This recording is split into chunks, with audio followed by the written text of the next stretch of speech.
ପିଲାମାନେ ସମସ୍ତଙ୍କୁ ବହୁତ ବହୁତ ଶୁଭେଚ୍ଛା ସହିତ ଆଜିର ଏହି ଅଣୁଜୀବମାନଙ୍କର ଅଦୃଶ୍ୟ ଜଗତକୁ ତୁମମାନଙ୍କୁ ସ୍ୱାଗତ। ପିଲାମାନେ, ଆମେ ପୂର୍ବ ପାଠରେ ଅଣୁଜୀବର ଉପସ୍ଥିତିକୁ ପରୀକ୍ଷଣ ମାଧ୍ୟମରେ ପର୍ଯ୍ୟବେକ୍ଷଣ କରିଥିଲେ। ସେଥିରୁ ଆମେ ଅଣୁଜୀବଗୁଡ଼ିକର ଗଠନ ଓ ପ୍ରକାରଭେଦ ବିଷୟରେ ଆଲୋଚନା କରିଥିଲେ।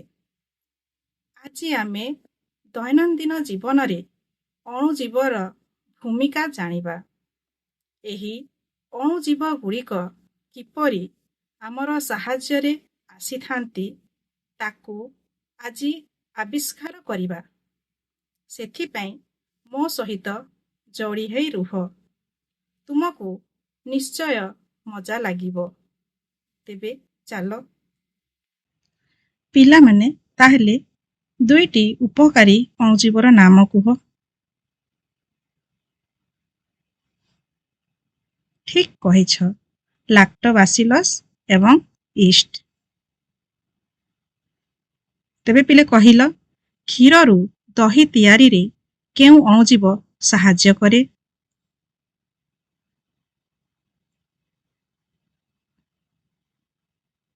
ଠିକ୍ ଉତ୍ତର ଦେଇଛ। କ୍ଷୀରରୁ ଦହି ତିଆରିରେ ଲାକ୍ଟୋବାସିଲସ୍ ଅଣୁଜୀବ ସାହାଯ୍ୟ କରେ। ତେବେ ଏହି ଅଣୁଜୀବଟି କିପରି କ୍ଷୀରକୁ ଦହିରେ ପରିଣତ କରେ?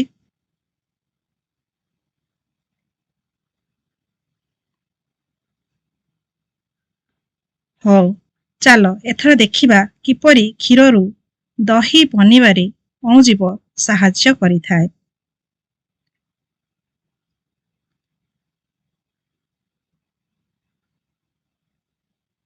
ତାହେଲେ ପିଲାମାନେ, କ୍ଷୀରରୁ ଦହି ପ୍ରସ୍ତୁତିର ସୋପାନ ବିଷୟରେ ଆମେ ଜାଣିବା। ପ୍ରଥମେ ଏକ ପାତ୍ରରେ ଉଷୁମ କ୍ଷୀର ନେବା।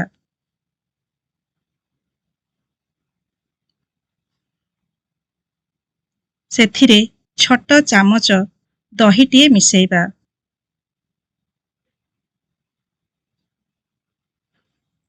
ଏହାପରେ ପାତ୍ରଟିକୁ ରାତିସାରା ଘୋଡ଼େଇ କରି ରଖିବା।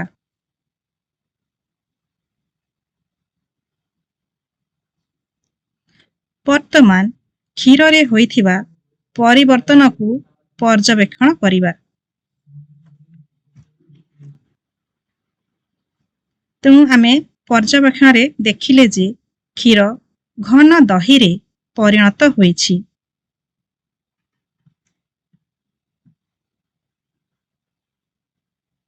ତାହେଲେ ପିଲାମାନେ, ଏ କ୍ଷୀର ଦହିରେ ପରିଣତ ହେବାର କାରଣଟି ହେଲା, ଉଷୁମ କ୍ଷୀରରେ ଗୋଟିଏ ଚାମଚ ଦହି ମିଶା ଯାଇଥାଏ। ଏହି ଦହିରେ ଲାକ୍ଟୋବାସିଲସ୍ ନାମକ ଏକ ବୀଜାଣୁ ରହିଥାଏ। ଏହି ଲାକ୍ଟୋବାସିଲସ୍ ବୀଜାଣୁ କ୍ଷୀରରେ ଥିବା ଶର୍କରାକୁ ଲାକ୍ଟିକ୍ ଅମ୍ଳରେ ପରିଣତ କରେ। ଲାକ୍ଟିକ୍ ଅମ୍ଳ ତିଆରି ହେବାରୁ କ୍ଷୀର ଜମିଯାଇ ଘନ ହୋଇ ଦହି ହୁଏ ଏବଂ କ୍ଷୀରରୁ ଦହି ପ୍ରସ୍ତୁତ ହେବା ଏହି ପ୍ରକ୍ରିୟାକୁ କିଣ୍ୱନ ପ୍ରକ୍ରିୟା ବା ଫର୍ମେଣ୍ଟେସନ୍ ବୋଲି କୁହାଯାଏ।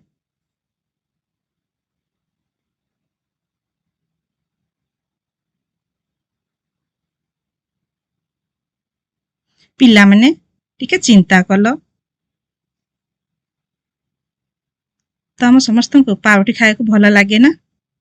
ନିଶ୍ଚୟ ସମସ୍ତଙ୍କୁ ପାଉଁରୁଟି ଖାଇବାକୁ ଭଲ ଲାଗୁଥିବ। ତାହେଲେ ପିଲାମାନେ, ତୁମେ କେବେ ପାଉଁରୁଟି ଖାଇଛ? ଠିକ୍ କଥା, ସମସ୍ତେ ପାଉଁରୁଟି ଖାଇଛେ। ତାହେଲେ କହିଲ, ଏହି ପାଉରୁଟି ତିଆରିରେ କେଉଁ ଅଣୁଜୀବ ସାହାଯ୍ୟ କରେ? ଠିକ୍ ଉତ୍ତର, ଇଷ୍ଟ ନାମକ ବୀଜାଣୁ ପାଉରୁଟି ତିଆରିରେ ସାହାଯ୍ୟ କରିଥାଏ। ତ ପିଲାମାନେ କହିଲ ଏହି ପାଉରୁଟି କିପରି ତିଆରି ହୁଏ ପିଲେ ଜାଣିଛ? ତାହେଲେ ଆସ ଦେଖିବା ପାଉରୁଟି ହେବାର ପ୍ରକ୍ରିୟା।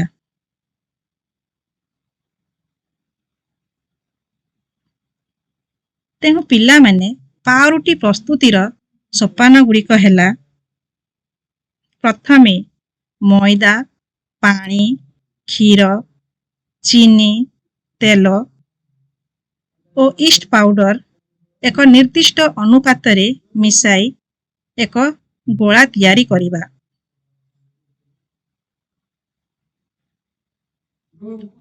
ଏହି ଗୋଳାକୁ ଘୋଡ଼ାଇ ଗରମ ସ୍ଥାନରେ ରଖିବା ବା ଓଭନରେ ବସାଇବା ଓ 1 ଘଣ୍ଟା ପାଇଁ ଛାଡ଼ିବା।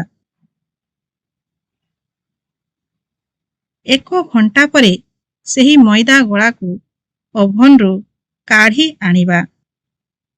ବର୍ତ୍ତମାନ ତୁମେ ପର୍ଯ୍ୟବେକ୍ଷଣ କର ଏହି ମଇଦା ଗୋଳାରେ କ'ଣ ପରିବର୍ତ୍ତନ ଘଟିଛି। ଆମେ ଦେଖିପାରିବା ମଇଦା ଗୋଳା ପାଉରୁଟିରେ ପରିଣତ ହୋଇଛି।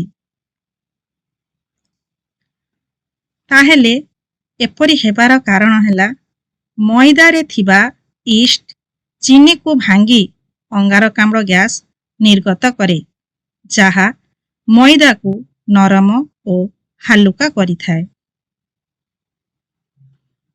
ଇଷ୍ଟ ମଧ୍ୟ ଅଳ୍ପ ପରିମାଣର ସୁରାସାର ବା ଆଲକୋହଲ ଉତ୍ପାଦନ କରେ, ଯେଉଁଥିପାଇଁ ଚକଟା ହୋଇଥିବା ମଇଦାରୁ ଟିକେ ଭିନ୍ନ ଗନ୍ଧ ଆସିଥାଏ। ପିଲାମାନେ ତାହେଲେ ଟିକେ ଚିନ୍ତା କଲ, ଆମର ବିଦ୍ୟାଳୟ ବା ଆମ ଘରୁ ଅନେକ ଆବର୍ଜନା ନିର୍ଗତ ହୋଇଥାଏ, ଯେମିତିକି ବିଦ୍ୟାଳୟରେ ଗଛରୁ ପଡ଼ିଥିବା ପତ୍ର ଏବଂ ଘରମାନଙ୍କରେ ଆମର ରୋଷେଇ ଶାଳରୁ ନିର୍ଗତ ଆବର୍ଜନା। ପିଲାମାନେ ତାହେଲେ ଟିକେ କହିଲ, ରୋଷେଇ ଘରୁ ବାହାରୁଥିବା ପରିବା ଓ ଫଳ ଚୋପାକୁ ବାହାରେ ଫୋପାଡ଼ି ଦେଲେ କିଛି ଦିନ ପରେ କ'ଣ ହୁଏ? ଠିକ୍ ଉତ୍ତର କହିଛ, ରୋଷେଇ ଘରୁ ବାହାରିଥିବା ପରିବା ଓ ଫଳ ଚୋପାକୁ ବାହାରେ ଫୋପାଡ଼ି ଦେଲେ କିଛି ଦିନ ପରେ ତାହା ପଚି ଯାଇଥାଏ। ତାହେଲେ ପିଲା କହିଲ, ଏହି ଅବଶିଷ୍ଟାଂଶ ପଦାର୍ଥ କିଛି ଦିନ ପରେ କାହିଁକି ପଚିଯାଏ? ଠିକ୍ ଉତ୍ତରଟି କହିଛ, ସୂକ୍ଷ୍ମ ଅଣୁଜୀବମାନେ ଅବଶିଷ୍ଟ ପଦାର୍ଥକୁ ଭାଙ୍ଗି ଦିଅନ୍ତି, ଯାହା ଫଳରେ ସେଗୁଡ଼ିକ ପଚିଯାଏ। ଆଚ୍ଛା ପିଲାମାନେ କହିଲ, ଚାଷୀମାନେ ମାଟିକୁ ଉର୍ବର କରିବା ପାଇଁ କ'ଣ ବ୍ୟବହାର କରନ୍ତି? ସଠିକ୍ ଉତ୍ତର କହିଛ, ଜୈବ ଖତ ବା ଜୈବିକ ଖତ ଓ ରାସାୟନିକ ସାରର ପ୍ରୟୋଗ କରନ୍ତି। ତେବେ ତୁମେ କହିପାରିବ କେବେ କମ୍ପୋଷ୍ଟ ବିଷୟରେ ଶୁଣିଛ? ଠିକ୍ ଉତ୍ତର, ତମେ ସମସ୍ତେ କମ୍ପୋଷ୍ଟ ବିଷୟରେ ଶୁଣିଛ। ଆଚ୍ଛା ପିଲାମାନେ କହିଲ ଦେଖି, କମ୍ପୋଷ୍ଟ କ'ଣ ଅଟେ?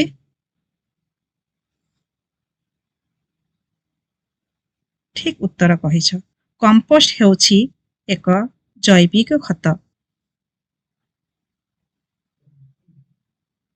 ତାହେଲେ ପିଲାମାନେ ଆମେ ବର୍ତ୍ତମାନ ଏହି କମ୍ପୋଷ୍ଟ ବା ଜୈବିକ ଖତ ତିଆରିର ସୋପାନ ବିଷୟରେ ଜାଣିବା। ପ୍ରଥମେ ମାଟିରେ ଏକ ଗାତ ଖୋଳ, ନହେଲେ ଏକ ଖାଲି ପାତ୍ର ନିଅ ଏବଂ ଏହାର ଅଧା ପର୍ଯ୍ୟନ୍ତ ବଗିଚା ମାଟିରେ ପୂରଣ କର। ଏହାପରେ ପାତ୍ରରେ କିଛି ଫଳ ଓ ପନିପରିବା ଚୋପା ମିଶାଅ। ତାପରେ ଏହା ଉପରେ ମାଟିର ଏକ ସ୍ତର ରଖ।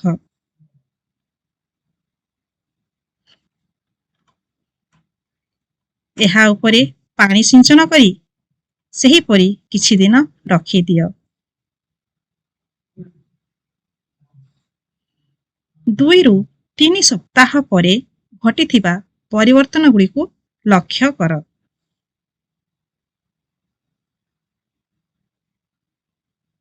ତେଣୁ ପିଲାମାନେ ଆମେ ଯେତେବେଳେ 2 ରୁ 3 ସପ୍ତାହ ପରେ ସେହି ପରିବର୍ତ୍ତନକୁ ଲକ୍ଷ୍ୟ କଲେ କ'ଣ ଆମେ ପର୍ଯ୍ୟବେକ୍ଷଣ କଲେ?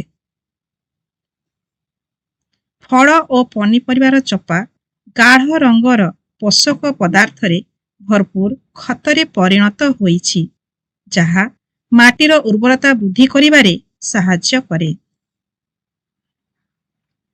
ଏପରି ହେବାର କାରଣ ମାଟିରେ ବିଭିନ୍ନ ପ୍ରକାରର ଅଣୁଜୀବ ଥାନ୍ତି। ଏମାନଙ୍କ ମଧ୍ୟରୁ କିଛି କବକ ଏବଂ ବୀଜାଣୁ ପରି କେତେକ ଅଣୁଜୀବ ରୋଷେଇ ଶାଳରୁ ନିର୍ଗତ ବର୍ଜ୍ୟ ବସ୍ତୁକୁ ଧୀରେ ଧୀରେ ସରଳୀକୃତ କରି ପୋଷକ ପଦାର୍ଥରେ ପରିଣତ କରନ୍ତି।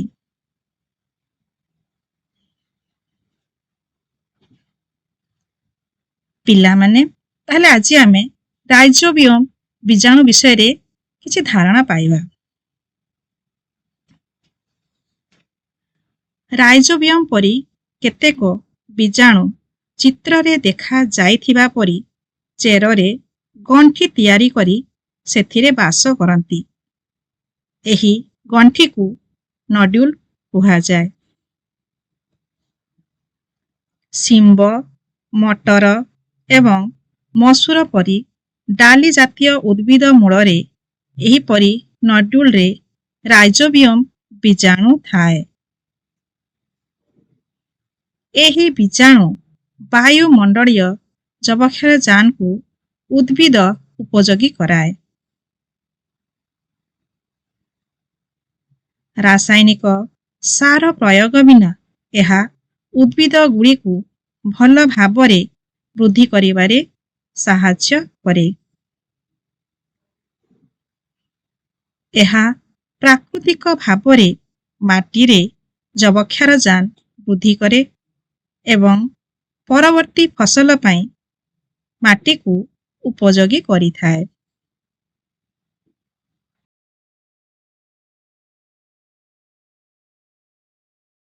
ପିଲାମାନେ, ଏ କ୍ଷୀର ଦହିରେ ପରିଣତ ହେବାର କାରଣଟି ହେଲା ଉଷୁମ କ୍ଷୀରରେ 1 ଚାମଚ ଦହି ମିଶା ଯାଇଥାଏ। ଏହି ଦହିରେ ଲାକ୍ଟୋବାସିଲସ ନାମକ ଏକ ବୀଜାଣୁ ରହିଥାଏ।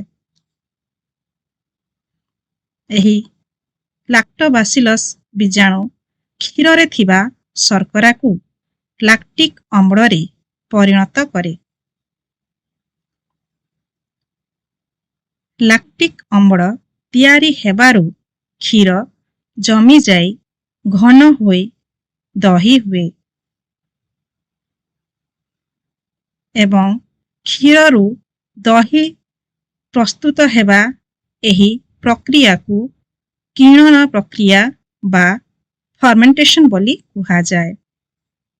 ଆସ ଦେଖିବା ପାଉରୁଟି ହେବାର ପ୍ରକ୍ରିୟା।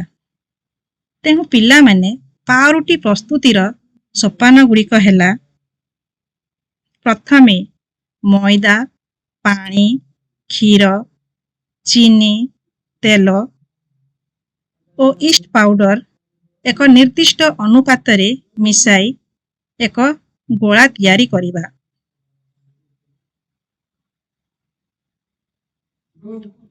ଏହି ଗୋଳାକୁ ଘୋଡ଼ାଇ ଗରମ ସ୍ଥାନରେ ରଖିବା ବା ଓଭନରେ ବସାଇବା ଓ 1 ଘଣ୍ଟା ପାଇଁ ଛାଡ଼ିବା। 1 ଘଣ୍ଟା ପରେ ସେହି ମଇଦା ଗୋଳାକୁ ଓଭନରୁ କାଢ଼ି ଆଣିବା। ବର୍ତ୍ତମାନ ତୁମେ ପର୍ଯ୍ୟବେକ୍ଷଣ କର, ଏହି ମଇଦା ଗୋଳାରେ କ'ଣ ପରିବର୍ତ୍ତନ ଘଟିଛି। ଆମେ ଦେଖିପାରିବା ମଇଦା ଗୋଳା ପାଉରୁଟିରେ ପରିଣତ ହୋଇଛି। ତାହେଲେ ଏପରି ହେବାର କାରଣ ହେଲା ମଇଦାରେ ଥିବା ଇଷ୍ଟ ଚିନିକୁ ଭାଙ୍ଗି ଅଙ୍ଗାରକାମ୍ଳ ଗ୍ୟାସ ନିର୍ଗତ କରେ, ଯାହା ମଇଦାକୁ ନରମ ଓ ହାଲୁକା କରିଥାଏ। ଇଷ୍ଟ ମଧ୍ୟ ଅଳ୍ପ ପରିମାଣର ସୁରାସାର ବା ଆଲକୋହଲ ଉତ୍ପାଦନ କରେ, ଯେଉଁଥିପାଇଁ ଚକଟା ହୋଇଥିବା ମଇଦାରୁ ଟିକେ ଭିନ୍ନ ଗନ୍ଧ ଆସିଥାଏ। ପିଲାମାନେ ତାହେଲେ ଟିକେ ଚିନ୍ତା କଲ, ଆମର ବିଦ୍ୟାଳୟ ବା ଆମ ଘରୁ ଅନେକ ଆବର୍ଜନା ନିର୍ଗତ ହୋଇଥାଏ, ଯେମିତିକି ବିଦ୍ୟାଳୟରେ ଗଛରୁ ପଡ଼ିଥିବା ପତ୍ର ଏବଂ ଘରମାନଙ୍କରେ ଆମର ରୋଷେଇ ଶାଳରୁ ନିର୍ଗତ ଆବର୍ଜନା। ପିଲାମାନେ ତାହେଲେ ଟିକେ କହିଲ, ରୋଷେଇ ଘରୁ ବାହାରୁଥିବା ପରିବା ଓ ଫଳ ଚୋପାକୁ ବାହାରେ ଫୋପାଡ଼ି ଦେଲେ କିଛି ଦିନ ପରେ କ'ଣ ହୁଏ? ଠିକ ଉତ୍ତର କହିଛ। ରୋଷେଇ ଘରୁ ବାହାରିଥିବା ପରିବା ଓ ଫଳ ଚୋପାକୁ ବାହାରେ ଫୋପାଡ଼ି ଦେଲେ କିଛି ଦିନ ପରେ ତାହା ପଚି ଯାଇଥାଏ। ତାହେଲେ ପିଲା କହିଲ, ଏହି ଅବଶିଷ୍ଟାଂଶ ପଦାର୍ଥ କିଛି ଦିନ ପରେ କାହିଁକି ପଚିଯାଏ? ଠିକ ଉତ୍ତରଟି କହିଛ। ସୂକ୍ଷ୍ମ ଅଣୁଜୀବମାନେ ଅବଶିଷ୍ଟ ପଦାର୍ଥକୁ ଭାଙ୍ଗି ଦିଅନ୍ତି, ଯାହା ଫଳରେ ସେଗୁଡ଼ିକ ପଚିଯାଏ। ଆଚ୍ଛା ପିଲାମାନେ କହିଲ, ଚାଷୀମାନେ ମାଟିକୁ ଉର୍ବର କରିବା ପାଇଁ କ'ଣ ବ୍ୟବହାର କରନ୍ତି? ସଠିକ ଉତ୍ତର କହିଛ। ଜୈବ ଖତ ବା ଜୈବିକ ଖତ ଓ ରାସାୟନିକ ସାରର ପ୍ରୟୋଗ କରନ୍ତି। ତେବେ ତୁମେ କହିପାରିବ, କେବେ କମ୍ପୋଷ୍ଟ ବିଷୟରେ ଶୁଣିଛ? ଠିକ ଉତ୍ତର, ତମେ ସମସ୍ତେ କମ୍ପୋଷ୍ଟ ବିଷୟରେ ଶୁଣିଛ। ଆଚ୍ଛା ପିଲାମାନେ କହିଲ ଦେଖି, କମ୍ପୋଷ୍ଟ କ'ଣ ଅଟେ?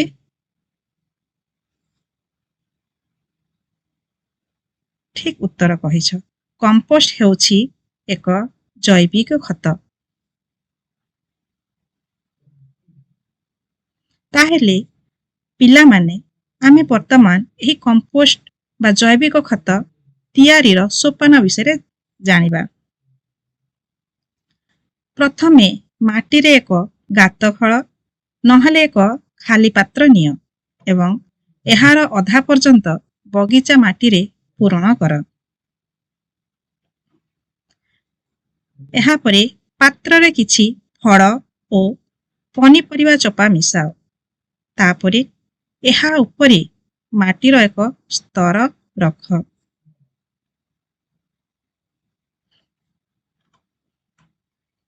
ଏହା ଉପରେ ପାଣି ସିଞ୍ଚନ କରି ସେହିପରି କିଛି ଦିନ ରଖିଦିଅ।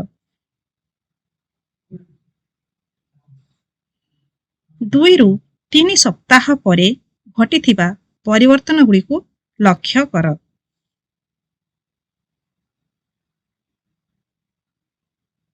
ତେଣୁ ପିଲାମାନେ ଆମେ ଯେତେବେଳେ 2 ରୁ 3 ସପ୍ତାହ ପରେ ସେହି ପରିବର୍ତ୍ତନକୁ ଲକ୍ଷ୍ୟ କଲେ, କ'ଣ ଆମେ ପର୍ଯ୍ୟବେକ୍ଷଣ କଲେ? ଫଳ ଓ ପନିପରିବାର ଚୋପା ଗାଢ଼ ରଙ୍ଗର ପୋଷକ ପଦାର୍ଥରେ ଭରପୁର ଖତରେ ପରିଣତ ହୋଇଛି, ଯାହା ମାଟିର ଉର୍ବରତା ବୃଦ୍ଧି କରିବାରେ ସାହାଯ୍ୟ କରେ। ଏପରି ହେବାର କାରଣ, ମାଟିରେ ବିଭିନ୍ନ ପ୍ରକାରର ଅଣୁଜୀବ ଥାନ୍ତି। ଏମାନଙ୍କ ମଧ୍ୟରୁ କିଛି କବକ ଏବଂ ବୀଜାଣୁ ପରି କେତେକ ଅଣୁଜୀବ ରୋଷେଇ ଶାଳରୁ ନିର୍ଗତ ବର୍ଜ୍ୟ ବସ୍ତୁକୁ ଧୀରେ ଧୀରେ ସରଳୀକୃତ କରି ପୋଷକ ପଦାର୍ଥରେ ପରିଣତ କରନ୍ତି।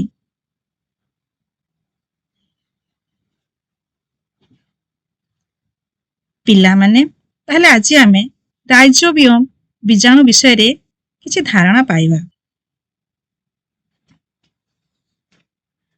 ରାଇଜୋବିୟମ ପରି କେତେକ ବୀଜାଣୁ ଚିତ୍ରରେ ଦେଖାଯାଇଥିବା ପରି ଚେରରେ ଗଣ୍ଠି ତିଆରି କରି ସେଥିରେ ବାସ କରନ୍ତି। ଏହି ଗଣ୍ଠିକୁ ନଡ୍ୟୁଲ କୁହାଯାଏ। ଶିମ୍ବ, ମଟର ଏବଂ ମସୁର ପରି ଡାଲି ଜାତୀୟ ଉଦ୍ଭିଦ ମୂଳରେ ଏହିପରି ନଡ୍ୟୁଲରେ ରାଇଜୋବିୟମ ବୀଜାଣୁ ଥାଏ। ଏହି ବୀଜାଣୁ ବାୟୁମଣ୍ଡଳୀୟ ଯବକ୍ଷାରଜାନକୁ ଉଦ୍ଭିଦ ଉପଯୋଗୀ କରାଏ। ରାସାୟନିକ ସାର ପ୍ରୟୋଗ ବିନା ଏହା ଉଦ୍ଭିଦଗୁଡ଼ିକୁ ଭଲ ଭାବରେ ବୃଦ୍ଧି କରିବାରେ ସାହାଯ୍ୟ କରେ। ଏହା ପ୍ରାକୃତିକ ଭାବରେ ମାଟିରେ ଯବକ୍ଷାରଜାନ ବୃଦ୍ଧି କରେ ଏବଂ ପରବର୍ତ୍ତୀ ଫସଲ ପାଇଁ ମାଟିକୁ ଉପଯୋଗୀ କରିଥାଏ। ତାହେଲେ ପିଲାମାନେ, ଆମେ ଆଜି ଯେଉଁ ବିଷୟରେ ଆଲୋଚନା କଲେ ସେ ବିଷୟରେ ତମମାନଙ୍କ ପାଇଁ କିଛି ପ୍ରଶ୍ନ ରହିଛି।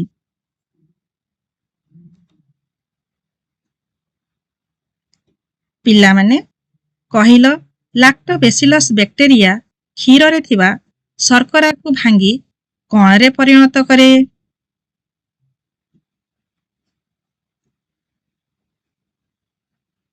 ଠିକ୍ ଉତ୍ତରଟି କହିଛ। ଲାକ୍ଟୋବେସିଲସ୍ ବ୍ୟାକ୍ଟେରିଆ କ୍ଷୀରରେ ଥିବା ଶର୍କରାକୁ ଭାଙ୍ଗି ଲାକ୍ଟିକ୍ ଅମ୍ଳରେ ପରିଣତ କରେ।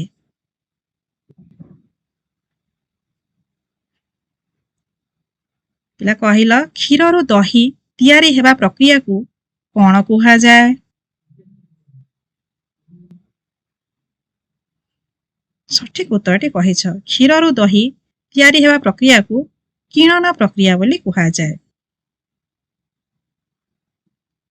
ପିଲାମାନେ, ଇଷ୍ଟ ମଇଦାରେ ଥିବା ଚିନିକୁ ଭାଙ୍ଗି କଣ ନିର୍ଗତ କରେ?